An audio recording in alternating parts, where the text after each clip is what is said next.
Welcome to this premium executive briefing. Look, today we're doing something a bit different. We are completely dismantling the outdated, brute force marketing playbook that, honestly, way too many brands are still clinging to. And in its place, we're going to construct a modern, algorithmic revenue engine. If you're tired of watching your customer acquisition costs just climb and climb while your margins shrink, well, you're in exactly the right place. In this explainer, we're going to walk through the exact frameworks, the psychological triggers, and the data models that the fastest-growing companies are using in 2026 to scale profitably. Let's get into it. So, let's dive right into a stark reality straight from the data. Inbound leads are converting at a staggering 14.6%, while outbound is trailing behind at a mere 1.7%. I mean, that is an 8.6 times difference in effectiveness. Yet, despite this massive gap in performance, we're still seeing companies pour millions of dollars into the wrong bucket. They're just pushing messages at people who never even ask for them, instead of attracting the folks who are actively out there searching for a solution. And really, that brings us to a foundational rule for modern growth. Funding traffic before fixing friction is literally like pouring water into a bucket with holes. As ad costs just continue to surge in 2026, forcing expensive, high-intent paid traffic into a high-friction website, that's no longer just a bad growth strategy, it's a guaranteed recipe for rapid margin erosion. You're basically paying a premium just to diagnose your own poor user experience.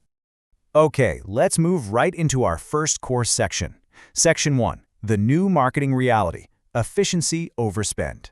You see, there's a fundamental difference in the actual mechanics of these two approaches. Outbound marketing is that traditional model, right? Pushing messages to audiences who are unexpecting and frankly often uninterested. It's totally interruption-based. Inbound marketing on the flip side is all about capturing active intent. You're attracting prospects at the exact moment they realize, hey, I have a problem. And because you're meeting them right at their point of need, the data shows inbound leads actually cost 62% less to acquire. But, hey, we have to be totally realistic about timelines here. Pure play inbound, it takes about 5 months of consistent effort to compound and finally become 80% cheaper than outbound. And let's be honest, most businesses simply can't wait 5 months for their pipeline to fill up. So the absolute most profitable strategy for 2026 is a hybrid approach. By leveraging outbound for that immediate reach and targeted pipeline, while you simultaneously build out your inbound engine for sustainable scaling, businesses are seeing a massive 3 times higher ROI compared to just running a single channel strategy. So how do we actually construct this thing? Let's jump to Section 2, building the inbound engine, the attract, engage, delight methodology. To capture that intent effectively, you really have to build a sophisticated machine that operates in 3 methodical stages. Step 1 is attract. You draw in the right audience using SEO and video content that's specifically designed to answer the exact questions they're already searching for. Step 2 is engage. Once they actually land on your site, you offer high-value gated assets, think of a really good template or a deep dive guide, to capture their email, and then you nurture them through automated sequences. Finally, step 3 is delight. You make sure your customers are so wildly successful and happy that they become your advocates, driving zero-cost, compounding word-of-mouth growth for you.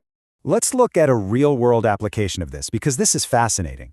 Consider Fiska's incredible 7-figure pipeline success. Instead of chasing those broad, high-volume keywords that everyone and their mother is fighting for, they targeted extremely precise bottom-of-funnel, or BOFU, buying terms. But here's the real 2026 twist. They distributed this content through GBT articles.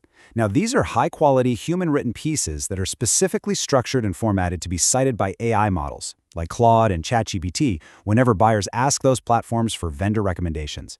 It is a completely new distribution channel, and it yielded a massive pipeline for them from literally 0 previous inbound leads. Talk about a game changer. But what actually happens when all that great intent hits your website?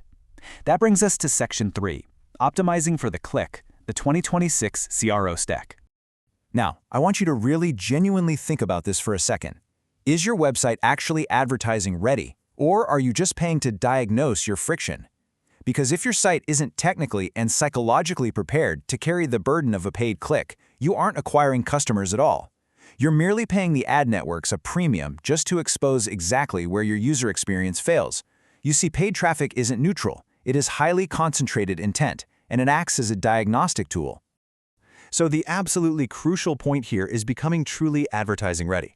High-performing brands are often taking a super bold step right now. They are pausing or reallocating one entire month of ad spend entirely to fund conversion rate optimization.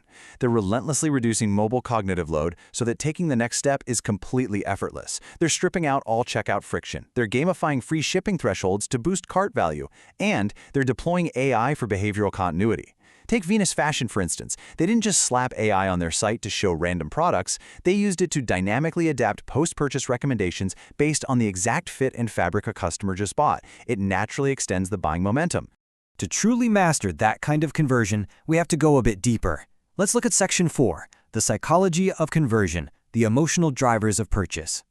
We have to look way beyond just pixels and code and dive into the neurological shortcuts that actually dictate buying behavior.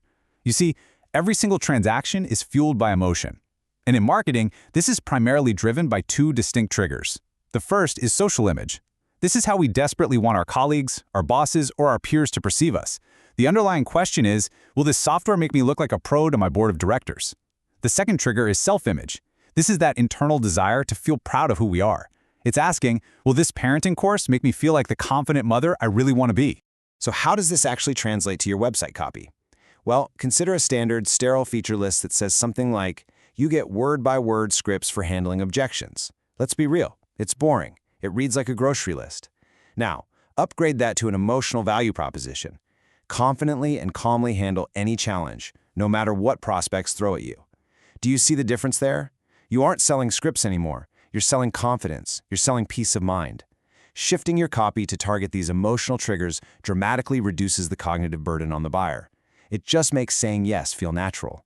Finally, to govern this whole complex system, we absolutely need clarity on performance. Let's head into Section 5, Data-Driven Attribution Mastery, proving what works. In a typical buyer's journey today, a prospect doesn't just see one ad and instantly buy. It's a web. A prospect might see a video ad on day 1, get retargeted by a display ad on day 5, and finally convert after clicking a paid search link on day 12. If you're still relying on an outdated last-touch attribution model, you're completely, wrongly, giving 100% of the credit to that final search click, and you're entirely ignoring the video and display ads that actually built the awareness and desire in the first place. This is exactly where data-driven attribution completely changes the game. By utilizing advanced regression and pathing analysis, these models remove all that human subjectivity. They analyze thousands upon thousands of different user paths to algorithmically assign the true incremental value to every single touchpoint. So the math might actually prove that the initial video ad way back on day 1 was the true catalyst, the element that literally doubled the mathematical likelihood of that prospect eventually converting. And obviously, that is exactly where you want to double down on your budget.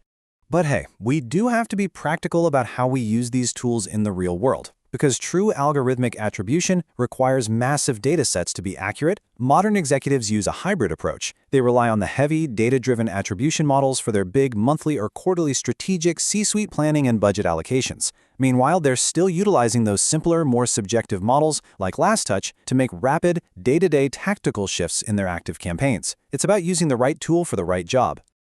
As we wrap up this explainer, I want to leave you with one final provocative thought. As you sit down to evaluate your growth blueprint for the year ahead, take a hard look at your current marketing spend and ask yourself, are you simply buying traffic at a premium just to watch it bounce right off a high-friction website? Or have you engineered a frictionless, emotionally resonant, data-driven system that mathematically transforms that attention into pure profit?